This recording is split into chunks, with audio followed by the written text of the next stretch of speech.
Assalamualaikum warahmatullahi wabarakatuh.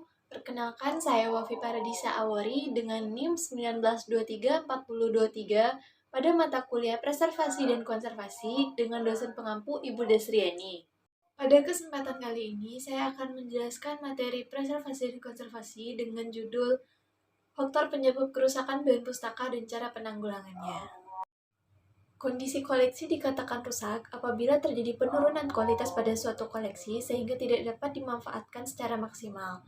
Tujuan dari perlunya mengenal faktor-faktor penyebab kerusakan koleksi adalah untuk memudahkan untuk menganalisis kebutuhan pelestarian atau preservasi koleksi dan merencanakan penanganan selanjutnya. Faktor yang pertama, faktor internal. Karakteristik koleksi.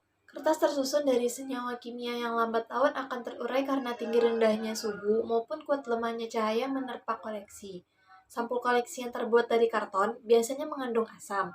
Proses asam akan berpindah ke kertas dan menyebabkan penurunan kualitas kertas. Dalam kondisi seperti ini, maka kertas menjadi rapuh dan mudah hancur.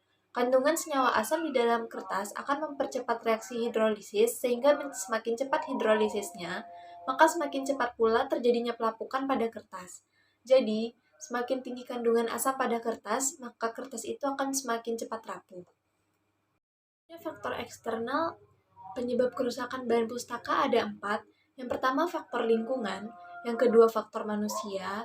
Yang ketiga, faktor bencana alam. Yang keempat, faktor biota. Cara penanggulangan kerusakan bahan pustaka. Yang pertama, laminasi dan enkapsulasi. Untuk memperpanjang umur bahan pustaka, perlu diadakan pelapisan atau laminasi, terutama pada bahan pustaka yang lapuk atau robek, sehingga menjadi tampak kuat dan utuh kembali. Yang kedua, penjilidan. Untuk buku-buku yang telah mengalami kerusakan, perlu segera dilakukan penjilidan ulang, agar nilai informasi yang ada di dalamnya tidak hilang, sehingga buku yang telah diperbaiki dengan penjilidan ulang tersebut dapat dimanfaatkan kembali oleh pengguna perpustakaan. Yang ketiga, menambal kertas. Larva kutu buku sering membuat lubang pada buku. Jika tidak terlalu parah, dapat ditutup dengan bubur kertas tanpa mengganggu isi buku.